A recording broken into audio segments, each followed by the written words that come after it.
What up? Follow OGs, not the IG. Welcome. We're going to talk about chapter 4 in Malcolm X's autobiography. Chapter is Laura or Laura, as my Latino students are saying. Like, guys, it ain't Laura, but whatever. It's a good story. It's about the rise and fall of potential, and it's about a young woman. So most of X's narrative tends to focus on men. Switch it up. I think you can divide this into a couple of scenes, frankly. Um, so let's start with just the understanding that this is Harlem Renaissance. Boom, boom, boom, boom. Come on, baby. All right. Harlem Renaissance, the Boston edition, right? So they're in there and they have these like fun dances that they all go to. And he starts to dabble with forbidden fruits, frankly, in this chapter. He starts talking about sex and drugs and kind of starting into that. But it's a better environment that he's in Boston, and he's around good people like Ella, his older sister, really cares for him, kind of expects good things from X or from Malcolm, I should say. And the scene starts with a little bit of puppy love in the coffee shop, right? Or ice cream shop. I say coffee shop. I'm at a coffee shop.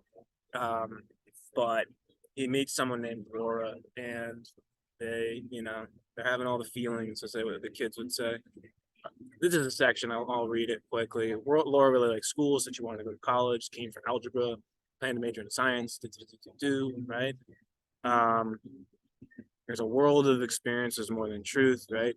You got to the point where it came forward to her coming in the store, stopped letting her pay. I gave her extra ice cream, right? Oh, cute, right? Buzzing before she stopped reading her books, and we just sit and talk. I immediately felt sorry when I said I thought about becoming a lawyer. She didn't want to let me rest. Here's the part that's important. Right? So she wants to go to college. Malcolm, there's no reason you can't pick up right where you were and become a lawyer.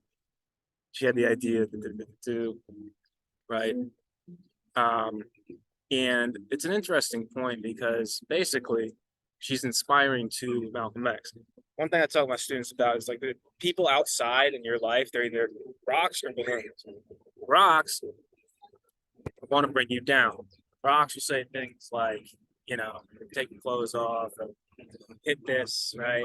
Drink this. There are people that want to bring you down, kind of use you, like use your body, and when they're done with you, they're done with you, right? That's kind of negative influence. On the other hand, there's positive influences, balloons, ones to inspire you to look up, right, towards the light. And when she's like, "You better go to college," he's like, "Oh man, yeah, I start to feel bad. I haven't read books recently." So it's inspiration.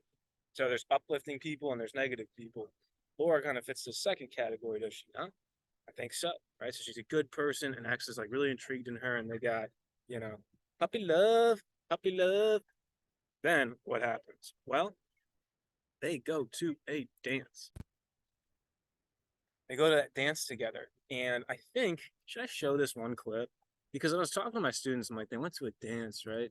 It's like there's a very different kind of dancing we had versus they had. I'm going to keep this on mute just to not get any copyright stuff. I don't own this, but this is the kind of dance we're talking about. Get out of the way. Students are watching this, like, whoa, they're so athletic. Yeah, right? This is not, so this is kind of that Lindy hopping is the style, right? It's pretty cool, man. I mean, it's like jumping all over the place. A hell of a lot of fun, man. A little bit different than most kind of grinding into each other dancing that we have now. Um, so it's that, right? They go to a dance together, and at the end of it, there's like this competition, right? Where who's the best dancer. Malcolm X matches up with another chick. Oh, and by the way, the dances were segregated. So there were the white dances and there were the black dances. And ex Malcolm very much preferred going to the black dances. He initially worked as like a shoe shine at this place at the dance hall, and also selling reefers and selling dope on the side. But um, he's like the black dances were way more fun. So we had a lot of fun talking about that in the school. Actually, we got to do a live FaceTime because I said one of my buddies told me it was not fair to go to dance with me because I'm Latino and Latinos can dance better than white people. I was like, but we could all agree that maybe white people dancing isn't the specialty of it. Or my buddy confirmed it, right? Anyway, I digress. He's like, yeah, that's true. So they go to this dance. Now, Laura told a little bit of a lie in the beginning parts of her grandma. Grandma was very strict and religious. She told her she was going to a school function. They had a lot of fun. Those and there's a little bit of a betrayal, right? When X goes with the other chick at the end. They're still good. And they're like, let's go to another dance. So they go to dance number two. And dance number two, ladies and gentlemen, is a lot different. And there's a pretty important thing that happens in Malcolm X's life, frankly, at the second dance. Dance number two. Kind of the same thing. They get out there, they're doing their thing. Except this time at the end, Malcolm had called her at one point the best dance partner he ever had.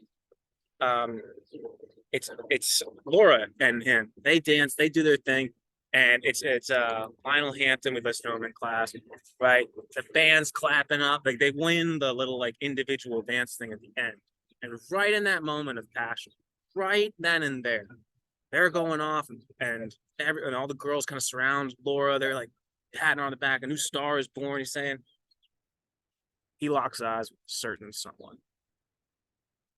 He says, we'll call her Sophia. I Googled, or I didn't Google, I DuckDuckGo'd. Blonde hair, woman, 1940s. This is an actress, I forget the name. But the point is this, you know, her and Malcolm become a pair. So whereas at the first dance, there's a little betrayal. Sophia lies, and then Malcolm kind of lets her down. Second dance, he's like, as soon as I met her, we started talking, and she's like, you want to go for a drive? Go for a drive? Maybe you can drive my car. The Beatles would say, you know what that song's actually about? Anyway, they Sophia, Malcolm ditches Laura at the dance. She brings her home as quick as he can. He comes back. They go off for a drive, and well, and then on out, they're kind of a couple for a little bit of time. They get into trouble later. She becomes important in Malcolm's narrative. But the important part for Laura is, well, Malcolm dumped you to get with the white chick, basically. And at the end of it, remember how Laura had been like, I'm going to go to college, I'm going to be smart, and it was like a good person? Well, this is the close of the chapter. Laura never came to the drugstore as long as I continued to work there, obviously. Next time I saw her, she was a wreck of a woman, notorious among black Roxbury, in and out of jail. Yep. She had finished high school, but then was already going the wrong way. Defying her grandmother, she started going out late and drinking liquor. This led to dope and to selling herself to men. Learning to hate the men who bought her, she also became a lesbian. So prostitution, right? One of the shames I have carried for years, I blame myself for all of this. To have treated her like I did for a white woman made the blow double heavy. The only excuse I can offer, like so many of my black brothers say, is I was just deaf, dumb, and blind. So, deaf, dumb, and blind, right? I wonder if he's kind of referencing I once was lost, but now I'm found, right? As a little FU to, but if you look at the last section, I think he's right on one thing. I think he's wrong on another thing. He's right on that drugs and bad decisions can lead to your downfall. 100% correct on that point. I think he's wrong on like Laura is a lesbian. That's because of me. We don't read Malcolm X for his thoughts on women's rights. He's okay with hitting women in prostitution, for example. We certainly don't read him for his LGBT rights impact. That's secondary. We read him because he's an icon of the Black civil rights movement, and because Nation of Islam kind of offered us an alternative strategy to the Christian movement, right? And because it's damn good storytelling, man. His storytelling is like rat-tat-tat, like a kind of a machine gun. Any one chapter has like 50 scenes, almost like a graphic novel. But I told my students, and I know many of Laura or Laura, when I catch up with one kid, he's like, "Hey," he's like, "Yeah, she got knocked up, she got knocked up, she got knocked up," and then it's like the dude's he's like, "He got locked up, he's dead, he went to prison, you know, he got locked," so it's like knocked up or locked up. So this, you can definitely have potentials and goals and fail to achieve them because of self-destructive behaviors or destructive people. So you got to be careful out there, but life is good, man. Life is beautiful. Life is good.